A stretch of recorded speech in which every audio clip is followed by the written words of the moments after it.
எல்லோருக்கும் வணக்கம்.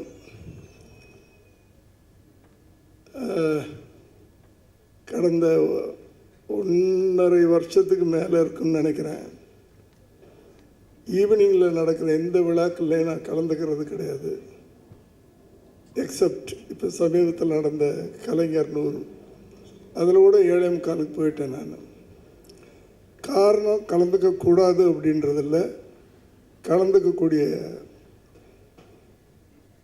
என்ன சொல்கிறது, ஒரு ஒரு ஒரு பிரின்சிபலான லைஃப்பை கடைசி காலத்தில் வாழ்ந்துக்கிட்டு இருக்கேன். நான் 7:30 மணிக்கு டின்னர் முடிச்சிடுறது, ஒரு 1 மணி நேரம் இந்த பழைய படங்களை பார்க்குறது, அதுக்கப்புறம் 9 மணிக்கு படுத்துறது, 4:30 மணிக்கு எந்திரிச்சு ஏதோ ஒரு உலகத்தில் இருக்கிறது. இப்படி ஒரு வாழ்க்கையை, ஒரு லைஃப் ஸ்டைலையே மாற்றிக்கிட்டேன் நான். இதில் ஒரு நாள் மிஸ் ஆனால் கூட ஒரு 3 நாள் 4 நாள் அது இடிக்கும். அதனால் நம்ம உடம்பை நம்ம தானே பார்த்துக்கிறணும். ஆனால் இந்த எழில் அவர்கள் கூப்பிட்டப்போ என்னால் மறுக்க முடியல. அது மாத்திரம் இல்லை, எப்படியாவது அதில் கலந்துக்கிறணும்னு நினச்சி ஒரு ஷூட்டிங்கில் இருந்தேன். அது 6 மணிக்கெல்லாம் முடிக்க சொல்லிவிட்டு வீட்டுக்கு போய் குளிச்சுட்டு ஓடியாரேன். எழிலை பற்றி எல்லோரும் சொன்னாங்க. நான் அவர் கூட பழகியிருக்கேன். அந்த படம் அவர் பண்ணின அந்த காலகட்டத்தில் அவரோட நான் பழகியிருக்கிறேன். அப்போ இருந்து இப்போ வரைக்கும் ஒரே மாதிரி வெற்றியிலும் சரி, கொஞ்சம் தோல்விப்பட்ட காலங்களிலும் சரி, மறுபடியும் வெற்றி கொடுத்த காலங்களிலும் சரி, ஒரே மாதிரி பழகக்கூடிய ஒரு நல்ல இதயமுள்ள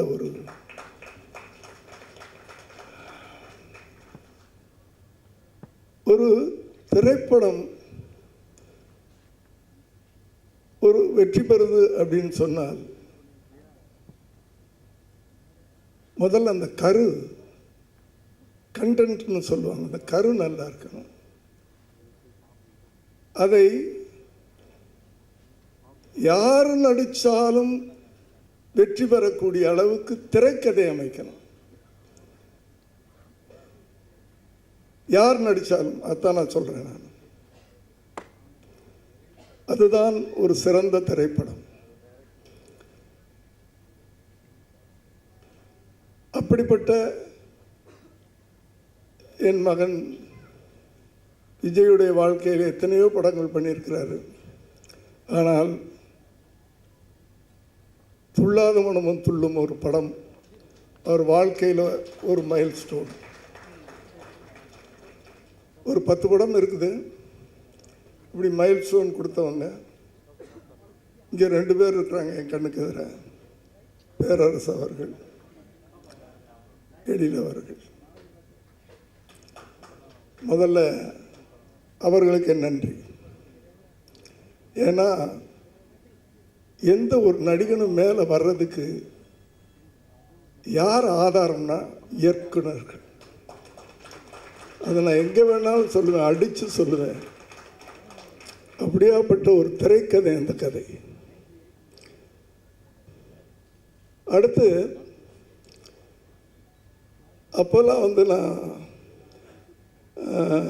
நல்ல ஞாபகம் இருக்கு, சௌத்ரி சார் ஒரு நாள் என்னை கூப்பிட்டு, யோன்னு தான் அவர் கூட, நான் ஒரு பையனை அனுப்புகிறேன் கதை கேளியா அப்படின்னா. சாலி கிராமத்து வீடு. அவர் அந்த கதை சொன்னார். உடனே நான் அவர் போய் சேர்ந்துருப்பாரோ இல்லையே தெரியல சௌத்ரி சார் ஆஃபீஸ்க்கு. நான் ஃபோன்லேயே சொல்லிட்டேன், எப்போ வேணும் சார் டேட்டு அப்படின்னு கேட்டேன். இந்த படத்தை நான் மிஸ் பண்ண மாட்டேன், எப்போ வேணும்னு கேட்டேன். அப்படி அந்த கதையின் மேலே எனக்கு ஒரு நம்பிக்கை. அவர் பண்ணியிருந்த ஸ்க்ரீன் பிளே நான் அந்த முழு கதையை கேட்டேன். அப்போல்லாம் நான் விஜயோட மற்றவங்களாம் சொல்லுவாங்க, என்னென்னமோ 1008 கதைகள் சொல்லுவாங்க என்னை பற்றி. நான் கதை கேட்கும்போது விஜய் அப்பாவாக கேட்குறதில்ல. ஒரு சாதாரண பப்ளிக், படம் பார்க்குற ஒரு பப்ளிக்காக தான் அந்த கதையை கேட்பேன் நான். அப்படி ஒரு பப்ளிக்காக 1-2 கேள்விகள் கேட்பேன். அந்த கேள்வி கூட ஒரு அசிஸ்டன்ட் டைரக்டர், சின்சியரான ஒரு அசிஸ்டன்ட் டைரக்டராக கேட்பேன். ஜால்ரா அடிக்கிற அசிஸ்டன்ட் டைரக்டராக இல்லை, ஒரு சின்சியரான அசிஸ்டன்ட் டைரக்டர். என்ன அழகுன்னா, இந்த கதை ஜெயிக்கணும், நம்ம டைரக்டர் ஜெயிக்கணும்னு நினைக்கிறவன் தான் சின்சியரான அசிஸ்டன்ட் டைரக்டர். அப்படி ஒரு சின்சியரான அசிஸ்டன்ட் டைரக்டராக நான் எல்லாத்துட்டையும், கதை கேட்குற எல்லாத்துட்டையும் கேள்விகள் தான் கேட்டு அனுப்புவேன். அதுக்கு சால்வ் பண்ணுறது அவங்க இஷ்டம், அதை ஏற்றுக்கிறது அவங்க இஷ்டம். இல்லை நான் இப்படி தான் பண்ணுவேன்னு சொல்கிறது அவங்க இஷ்டம். அப்படி அதையெல்லாம் ரொம்ப ஈஸியாக எடுத்துக்கிட்டு படம் பார்க்கும்போது இந்த கேள்வியெல்லாம் கேட்டோமே, படத்தில் இல்லையே, அப்போ அதை உள்வாங்கியிருக்காருன்னு அர்த்தம். அப்படிப்பட்ட ஒரு இயக்குனர் இன்னைக்கு இத்தனை வருஷம் கழிச்சும் அவர் திரையுலகத்தில் இருந்துக்கிட்டு இருக்கார் பாருங்க. அதுக்கு ஒரே ஒரு காரணமாக நான் நினைக்கிறது, பைபிளில் ஒரு வார்த்தை இருக்கு, எவன் ஒருவன் தன் தாயை உயர்த்துகிறானோ அவனை நான் மென்மேலும் உயர்த்தி கொண்டே இருப்பேன் அப்படின்னு கடவுள் சொல்லியிருக்கார். இறைவன் சொன்னதாக சொல்லியிருக்கார். அது எல்லா வேதத்திலையும் சொல்லியிருக்கேன். எனக்கு தெரிஞ்சது பைபிள் வார்த்தை. நான் அதை பார்த்து தான், ஏன்னா எங்கள் அம்மாவை நான் 23 வருஷம் கூட வச்சு அந்த கடைசி நேரத்தில் அந்த ஆஸ்பத்திரிக்கு என் கையால் தூக்கிட்டு போனேன்.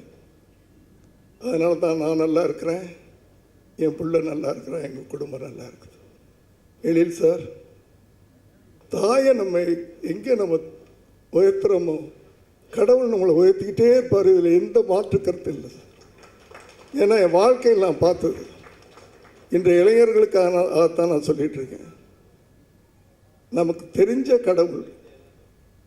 தெரிஞ்ச கடவுள், அந்த கடவுளை நம்ம எவ்வளவு போற்றினாலும் தகும் சார். அது எந்த தாயாக இருந்தாலும் சரி. எனக்கு அதனால தான் அப்படி ஒரு திரைக்கதை, தப்பாக எடுத்துக்காதீங்க, நம்ம மேடையில் எதையாவது சொல்லிவிடுவேன். இப்போ திரைக்கதைக்கெல்லாம் யார் மரியாதை கொடுக்கறதில்ல. ஒரு ஹீரோ கிடைச்சா போதும், எப்படினாலும் படம் பண்ணிடலாம். ஏன்னா இப்போ இருக்கிற ஆடியன்ஸ் எப்படின்னா, ஹீரோவுக்காக படம் பார்க்க ஆரம்பிச்சிட்டாங்க. கதையை பற்றிலாம் அவங்களுக்கு கவலையே இல்லை, ஸ்க்ரீன் பிளேயை பற்றி கவலை இல்லை. அந்த ஹீரோவுக்காக படம் ஓடிடுது. ஸோ நம்ம பெரிய டைரக்டர், தப்பாக எடுத்துக்காதீங்க, மனசில் இருக்கிறது சொல்கிறேன். அதே படங்கள் இன்னும் ஒரு கண்டென்ட் ஓரியன்டோட ஒரு நல்ல திரைக்கதையோடு பண்ணால் இன்னும் பல மடங்கு அந்த படங்களுக்கு வெற்றி கிடைக்கும்னு சொல்ல வரேன், வேற ஒன்றும் இல்லை.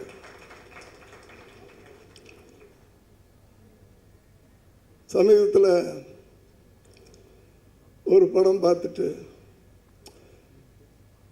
ஃபோன் பண்ணி அவரை பாராட்டுறேன் பாருங்க, first off super sir. Sir ஒரு படம் எப்படி பண்ணணும் உங்கள்கிட்ட இருந்து தான் சார் கற்றுக்கணும் அப்படின்லாம் சொல்லிகிட்டு இருக்கேன். அதெல்லாம் கேட்டுக்கிட்டு இருக்காரு. செகண்ட் ஹாஃப் கொஞ்சம் சரியில்லை சார் அப்படின்னு சொன்னால், சார் நான் சாப்பிட்டுக்கிட்டு இருக்கேன் அப்படின்னாரு. அது வரைக்கும் கேட்டுட்டு இருந்தவர் சாப்பிட்டுட்டு இருக்கேன்னு சொல்லலை, செகண்ட் ஹாஃப் ஒரு மாதிரி இருக்குது சார், இவ்வளோக்கு 5 நாளைக்கு முன்னாலே அந்த ஃபர்ஸ்ட் காப்பி பார்க்குறேன் சார். இப்படி இந்த மதங்களில் இந்த நம்பிக்கையெல்லாம் கிடையாது சார். அதுவும் ஒரு தகப்பனே தன் பிள்ளைய இது பண்ணுறதெல்லாம் சார் நான் சாப்பிட்டுட்டு இருக்கேன், அப்புறமா கூப்பிட்றேன் சார் அப்படின்னு கட் பண்ணிட்டார். அப்புறம் கூப்பிடவே இல்லை. ஆனால் படம் ரிலீஸ்க்கு பிறகு எல்லாரும் வச்சு செஞ்சாங்க. எதுக்கு சொல்கிறேன்னா, இந்த நம்ம சொல்கிறத ஃபீட்பேக் அவங்க எடுத்துக்கிட்டு அதை மாற்றி இருக்கலாம். அதுக்கு டைம் இருக்குது, 5 நாள் டைம் இருக்குது. அத்தனை விமர்சனங்களும் நான் சொன்னதை சொல்லியது அந்த படத்தில். அதுக்கு சொல்ல வந்தேன் நான். அவங்களுக்கெல்லாம் இந்த விமர்சனங்களை தாங்கிக்கிற தைரியம் இல்லை, பக்குவம் இல்லை. இதே நான் இன்னொரு பெரிய இயக்குனர் ஒரு கதை சொல்கிறாரு.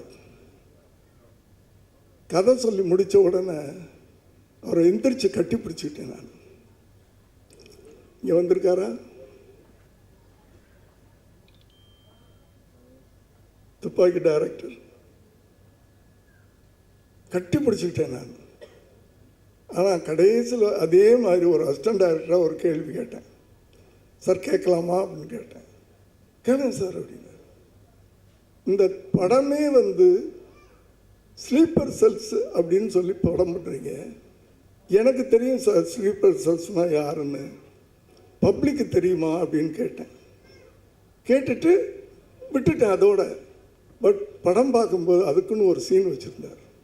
செகண்ட் ஹாஃபில் அந்த ராஜீவ் காந்தியுடைய கொலை வழக்கை விசாரித்த ஐஎஸ் ஆஃபீஸர், அவரை வச்சு ஒரு படம் பண்ணியிருந்தார்.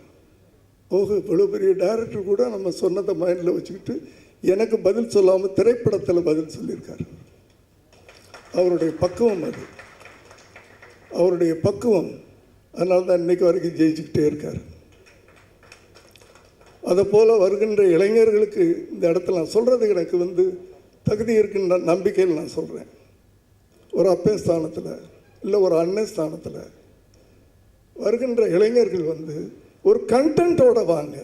அடுத்தது உங்களுக்கு ஒரு பொறுப்புணர்ச்சி இருக்குது.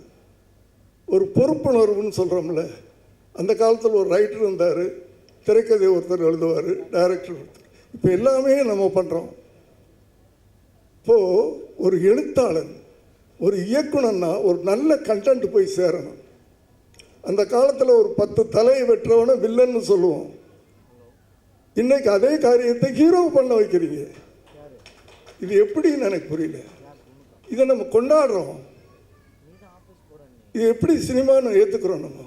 என்ன மெசேஜ் இளைஞர்களுக்கு சொல்கிற? நீயும் கத்தி எடுத்துகிட்டு 10 பேரை வெட்டுனா? ஏன்னா இன்னைக்கு என்ற இளைஞர்கள்லாம் எப்படின்னா, ஹீரோ எந்த மாதிரி சட்டை போட்டுக்கிறாரோ அந்த மாதிரி சட்டை வாங்கிக்கிறாங்க, எந்த மாதிரி ஹேர் ஸ்டைல் வச்சுக்கிறாரோ அந்த மாதிரி ஹேர் ஸ்டைல் வச்சுக்கிறாங்க. ஹீரோ ஃபாலோ பண்ணுறாங்க. அதனால் தயவுசெய்து உங்கள் காலை தொட்டு கும்பிட்டு கேட்டுக்கிறாங்க, நல்ல விஷயங்களை படங்களில் சொல்லுங்கள். ஏதாவது நல்ல மெசேஜ் இருக்கட்டும். 2.5 மணி நேரம் படம் பண்ணுறோம், 3 மணி நேரம் படம் பண்ணுறீங்க. 3 நிமிஷம் நல்ல விஷயத்தை சொல்லுங்கள் தயவு பண்ணி ப்ளீஸ். இதை வேறு எந்த எண்ணத்துலையும் சொல்லலை. ஏன்னா எழிலை பற்றி சொல்லும்போது நான் ஒரே ஒரு கேள்வி கேட்டிருக்கேன், அவருக்கு ஞாபகம் இருக்குன்னு நினைக்கிறேன். என்ன கேள்வின்னா, அந்த கேள்விக்கு படத்தில் பதில் சொன்னார், துல்லாத மனம் துள்ளும்ல. அந்த பக்குவம் தான் வெள்ளி விழா கொண்டாடுற அந்த படம். அப்போ எல்லாம் விஜய் பெரிய சூப்பர் ஸ்டாரா இல்லையே, அந்த கதை அவரை தூக்குச்சு. இன்னும் சொல்லப்போனால் அந்த படத்துக்கு பிறகுதான் கேரளாவில் விஜய்க்கு ஃபேன்ஸ் அதிகமானாங்க. நான் உண்மைகளை ஒத்துக்கிறதுல எந்த இடத்துலையும் நான் தயங்க மாட்டேன். நான் அப்படி ஒவ்வொரு இயக்குனர்களாக நல்ல திரைக்கதை, அந்த திரைக்கதை அந்த படத்தில் யார் நடித்திருந்தாலும் அது சில்வர் ஜூபிலி ஓடி இருக்கும். அடித்து சொல்லுவேன் நான். இதை மீடியாவை எப்படி எழுதினாலும் எனக்கு கவலை இல்லை.